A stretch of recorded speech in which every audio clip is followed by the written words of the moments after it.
بسم اللہ الرحمن الرحیم بسم اللہ الرحمن الرحیم الحمد للہ رب العالمین الصلاۃ والسلام علی الانبیاء والمرسلین خصوصا محمد صلی اللہ علیہ وآلہ الطیبین الطاہرین المعصومین ولعنۃ اللہ علی اعدائهم اجمعین ونعوذ باللہ من شرور انفسنا وسیئات اعمالنا۔ ہدایت الاکمال جس کے مصنف محمد حسین طباطبائی ہیں، جن کے موضوعات یہ جو فلسفی موضوعات ہیں جن پر مباحثہ کرنے کا ہمیں شرف حاصل ہوا ہے، آج ہم اس کی پڑھیں گے 5ویں فصل اور 4تھی فصل الفصل الرابع۔ یہ کس موضوع پہ ہے؟ یہ موضوع ہے کہ دو اس میں دیتے ہیں بندہ، پہلے کہتے ہیں فی اصالت الوجود و اعتباریت الماہیت، کہ وجود اصیل ہے اور جو ماہیت اعتباری ہے۔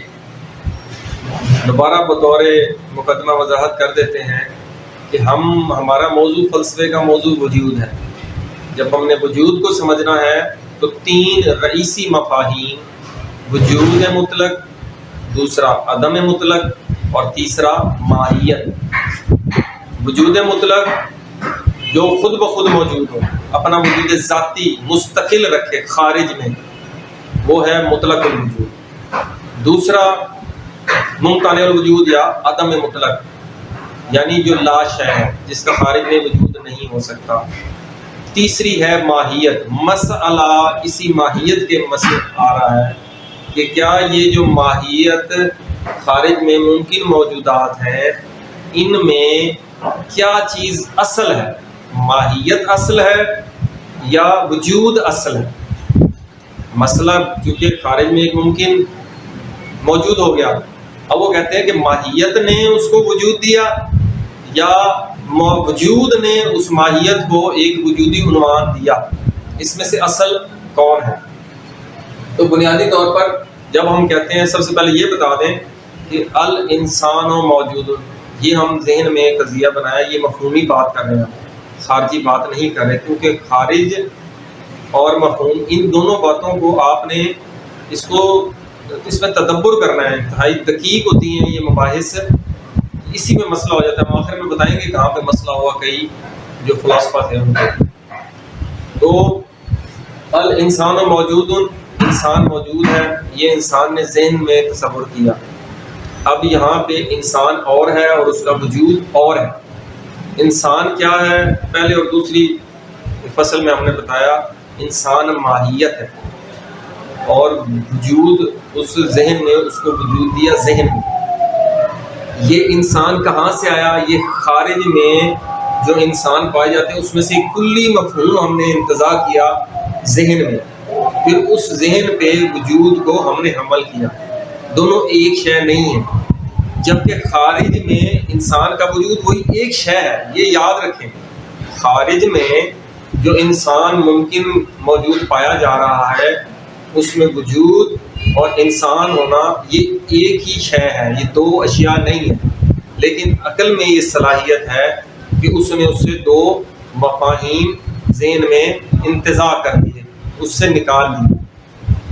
2 مفہوم کون سے؟ ایک ماہیت کا مفہوم، ایک وجود کا مفہوم، لیکن خارج میں وہ وجود ایک ہی ہے۔ یہاں تک یہ بات ہوگی۔ اب وہ کہہ رہے ہیں ہم نے ذہن میں جو فرض کیا ہے جو وجود اصیل ہے یا یہ ماہیت اصیل ہے، لیکن یہاں بات مفہوم میں نہیں رہے گی، ہم نے اس کو خارج میں دیکھنا ہے کہ ہم نے یہ جو مفہوم لیا ہے یہ ماہیت خارج میں اصیل ہے یا خارج میں وجود اصیل ہے۔ تو مصنف اس بات کا قائل ہے کہ وجود اصیل ہے اور ماہیت اعتباری ہے، جبکہ اس کے مقابلے میں دوسری بات کیا ہوگی؟ اس کی ضد، یعنی ماہیت اصیل ہے اور وجود اعتباری ہے۔ اب یہ 2 نظریات ہوں گے، 2 گروہ اس الگ الگ ہیں جنہوں نے یہ عقیدے اپنائے ہیں۔ سب سے پہلے ہم بتا دیں کہ اصالت اور اعتباری ہونے سے مراد کیا ہے۔ وہ ظاہر تو ہمیں پتہ لگ گیا کہ اصیل وہ شے جو ایک اپنا وجود رکھے ذاتی مستقل، اور اعتباری جو اپنا مستقل وجود نہ رکھے یا دوسرے جہت سے اس پر آثار مترتب نہ ہو۔ مثال کے طور پر خارج میں آگ ہے، اگر یہ آگ کی ماہیت خود اصیل ہے جس کو ہم نے ذہن میں انتزاع کر لیا ہے، ہم نے وجود کو تو نہیں لیا نا, ہم نے اس ماہیت آگ کو لیا, لیکن ہم دیکھیں کہ وہ خارج میں جلاتی ہے, ذہن میں نہیں جلاتی,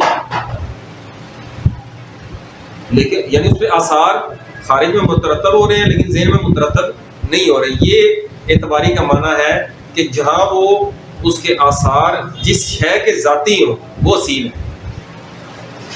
اب دو گروہ ہیں, ایک مشاع ہے, یہ گروہ ہے یہ یعنی مباحث عقلیہ کا قائل ہے, یعنی عقلی طریقے سے کسی شے کی حقیقت کو جاننا استدلال کے ذریعے سے. مشاع یہ ارسطو کے پیروکار ہیں, اس کے بعد فارابی, شیخ الرئیس ابو سینا, اس کے بعد موقع توسی وغیرہ, یہ مشاع کا گروہ ہے. ٹھیک ہے, وہ قائل ہیں اصالت وجود کے.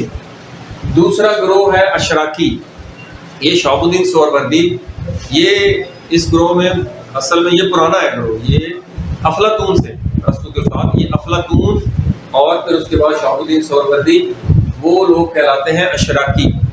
یہ عقلی استدلال کرتے ہیں لیکن یہ کہتے ہیں کہ بنیاد اور منبع کسی شے کی حقیقت کے جاننے کا وہ آپ کا قلب ہے. آپ قلب کو صاف کریں تو پھر اس پر اشراق ہوتا ہے اللہ تعالیٰ کی طرف سے, یعنی اسماء الحسنیٰ کا اشراق ہوتا ہے, وہاں سے جو آپ حقائق حاصل کرتے ہیں وہ حقیقت رکھتے ہیں.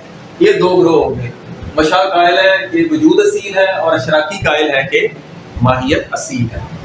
اصالت کا معنی ہم نے بتا دیا, جو اپنا خارجی مصداق حقیقی رکھے اور اس سے آثار مترتب ہوں, اور اعتباری وہ ہے جو خارجی ذہنی کی بات نہیں, جو خارجی حقیقت نہ رکھے اور اس سے آثار مترتب نہ ہو بلکہ ذہن اس کو خارج سے انتزاع کر لے, یعنی ایک چیز کو لے لیا تو وہ تو اصیل نہ ہوئی, اصیل تو برقرار رہے گی خارج میں.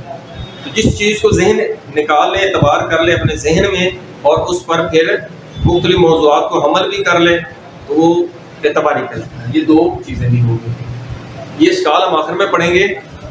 اس سے پہلے کہ اصالت وجود اصیل ہے, اس پر ہم 4 قسم کے براہین قائم کریں گے.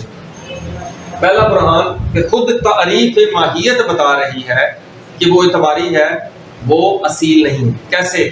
ہم نے ماہیت کی کیا تعریف کی کہ وہ نہ مطلق الوجود ہے نہ ہی وہ مطلق عدم ہے, بلکہ اس کی نسبت وجود مطلق کی طرف اور عدم مطلق کی طرف مساوی ہوتی ہے, برابر کی نسبت ہوتی ہے. خود یہ تعریف بتا رہی ہے. اب کہہ رہے ہیں اگر ماہیت اصیل ہے اور وجود اعتباری ہے, وجود تو اس کو موجود نہیں کرے گا خارج میں, بلکہ ماہیت خود وجود میں آ جائے گی کیونکہ اصیل ہے. ہم فرض کر رہے ہیں کہ ماہیت اصیل ہے تو پھر یہ وجود کا رنگ اپنا لے گی, یعنی موجود ہو جائے گی. تو یہاں پہ کیا لازم آئے گا؟ انقلاب ماہیت, انقلاب حقیقت. یہ ایک شے ایک حقیقت سے نکل کر دوسری حقیقت بن جائے گی. جب ایک شے اپنی حقیقت چھوڑ دے بغیر کسی ضمیمہ, یعنی اس میں کوئی چیز شامل بھی نہ ہو اور اس سے کوئی چیز نکلے بھی نہ, اور وہ اپنی حقیقت بھی بدل لے, جسے کہتے ہیں منطق میں بھی اور فلسفے میں بھی انقلاب, یعنی اجتماع نقیضین آ جائے.